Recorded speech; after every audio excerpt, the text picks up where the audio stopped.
bagaimana Bu Yuli mengidentifikasi kasus-kasus yang ternyata ini dilema etika, ini rujukan moral, itu bagaimana Ibu? Dalam pengambilan keputusan mestinya kita bisa mengidentifikasi mana sih dari beberapa temuan dari keadaan yang ada itu yang benar dan mana yang salah.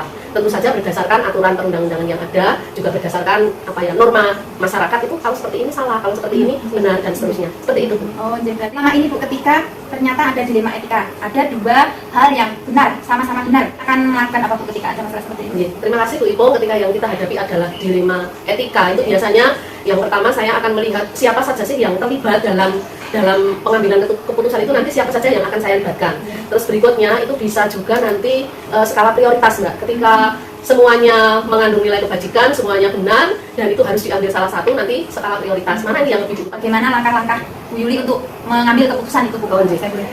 Itu saya lebih banyak menggali data, mencari informasi sebanyak mungkin dari teman-teman dekatnya, dari wali kelasnya, dari gurunya, seperti itu, mungkin juga dari tetangganya, dan itu pasti terjangkau karena ya itu tadi setelah kita menggali info biasanya saya bekerja sama dengan BK, dengan wali kelas. Kenapa anak ini seperti ini? Ternyata nggak bisa sendiri ya Bu, kita harus merangkul, bekerja sama dengan BK, wali, bahkan harus tetap intens komunikasi dengan orang tua untuk kembali mengingatkan anak, misal dia sudah agak sedikit mengambil keputusan jika mengalami dilema etika yang keduanya sama benar dan sama penting, itu seperti apa ini biasanya? Ketika kita melihat dilema etika, keduanya benar, keduanya penting, kita saya kok yakin pasti ada yang lebih penting rakyat, meskipun hanya satu tangga di atasnya, satu level di atasnya, itu pasti ada. Seperti itu. Hal apa saja yang selama ini Ibu Yuli anggap itu efektif untuk mengambil keputusan pada kasus dilema etika itu? Terima kasih.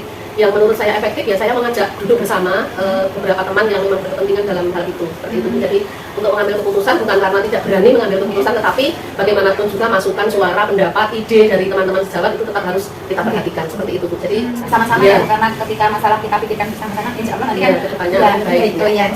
Terus ini Bu, selama ini ada nggak Bu tantangan atau hal-hal apa saja yang selama ini menjadi tantangan Bu dalam ambil keputusan, khususnya pada kasus-kasus yang dilema etika itu?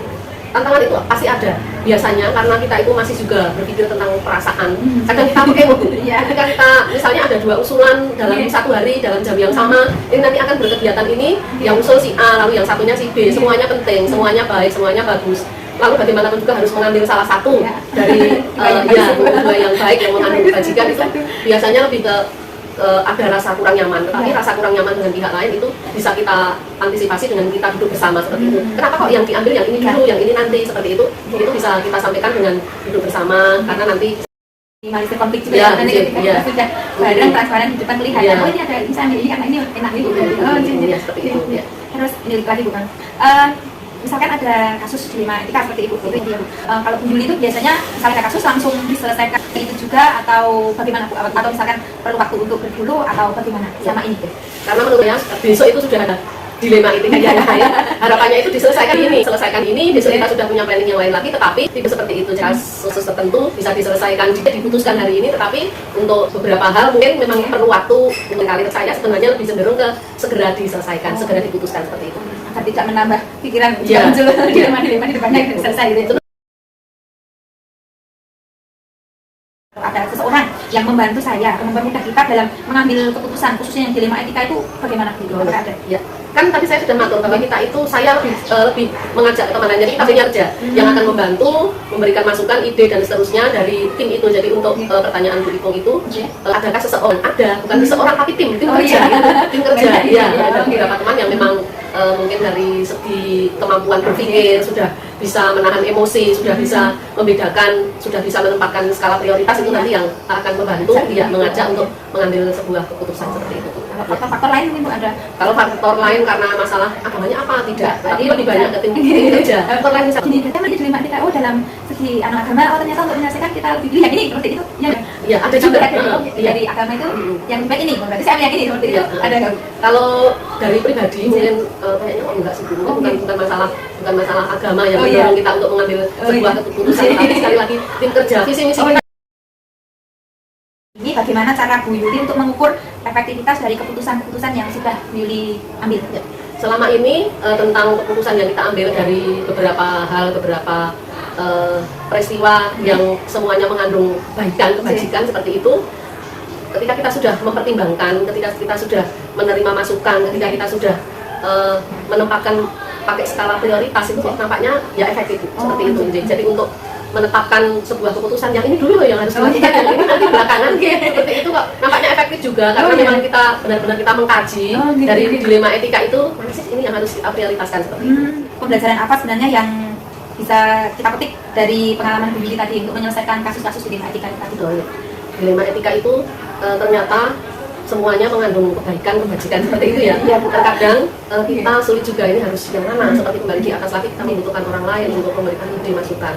Kita itu benar-benar harus bisa mempelajari kebaikan-kebaikan yang ada yang harus segera diputuskan saat genting seperti apa dulu sih gitu. Seperti ini kita memang harus benar-benar cermat, harus benar-benar jeli ketika kita akan mengambil sebuah keputusan dari dilema etika. Berarti kalau bisa saya tarik kesimpulan nih Bu tadi tetap diambil yang tetap akan ada yang lebih penting di antara yang baik tapi pasti ada yang lebih penting harus didahulukan gitu ya di antara keputusan itu dan mana yang lebih penting itu kita dahulukan.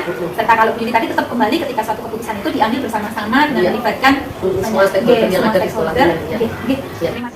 Bagaimana Ibu selama ini mengidentifikasi apakah kasus ini termasuk dilema etika atau rujukan moral yang kadang kita sebagai guru untuk melihat itu kadang sulit merasa itu dilema etika tapi ternyata rujukan moral. Kalau Bu Herlina bagaimana Bu selama ini mengidentifikasi ini?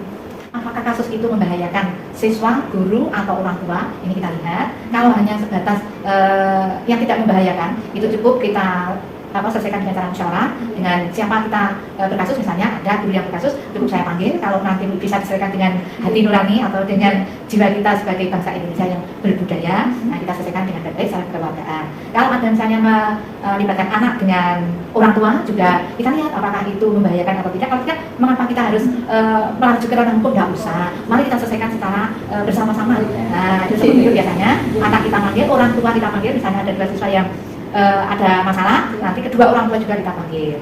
Kalau kita melihat kasus itu kok rodok membayani, nah, ada masalah kriminal, tentu kita selesaikan dengan cara musyawarah mufakat. Kita panggil, kita minta bantuan kepada pihak polsek terdekat, misalnya Babinsa, kita panggil untuk meminta arahannya bagaimana untuk menyelesaikan masalah ini. Kalau bisa diselesaikan secara kekeluargaan, kita selesaikan kekeluargaan.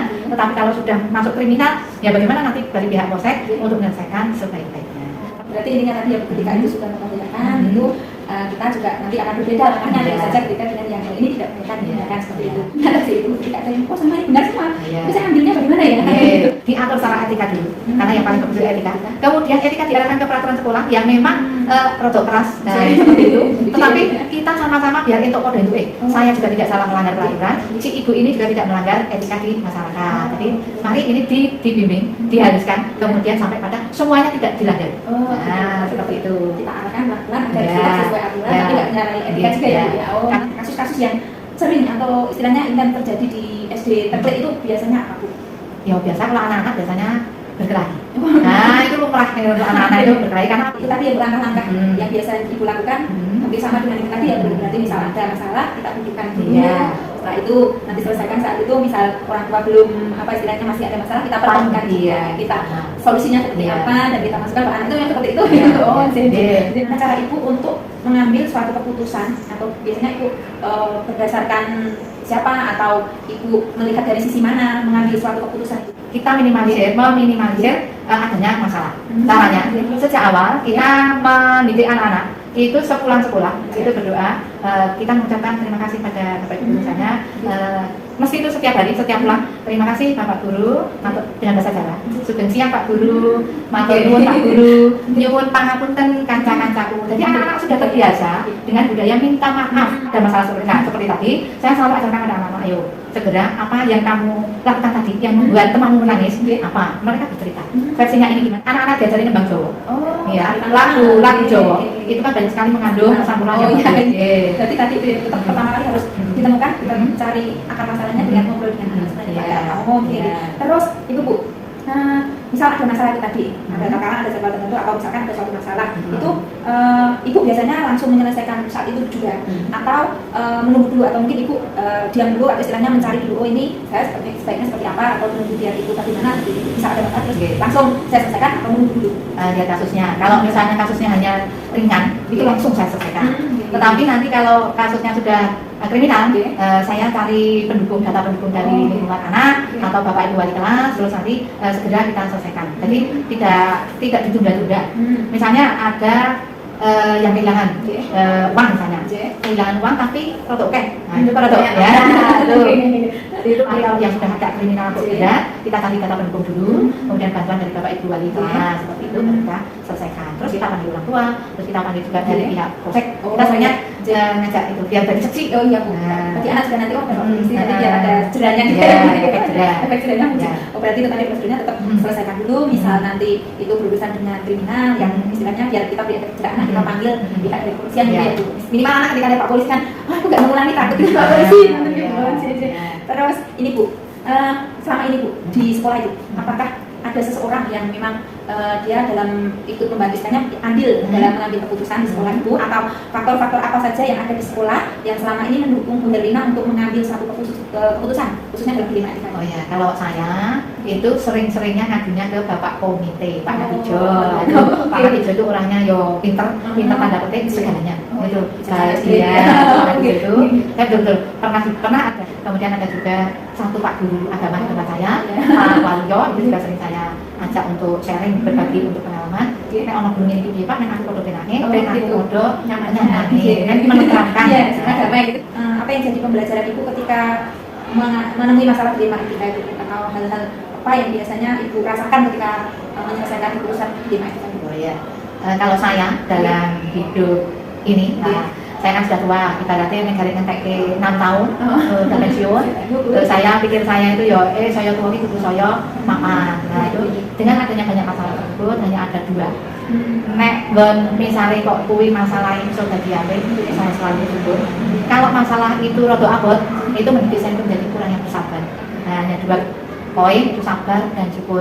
Itu bagaimana cara Bu Herlina untuk mengukur hasil dari suatu keputusan Bu? Apakah keputusan saya ini sudah efektif atau belum? Biasanya seperti apa Bu Herlina? Nah, biasanya seperti ini. Kalau misalnya masalah perkelahian, kalau anak-anak sudah saling minta maaf, kalau orang tua sudah saling minta maaf dan ngelanggono, oh iya anakku ini.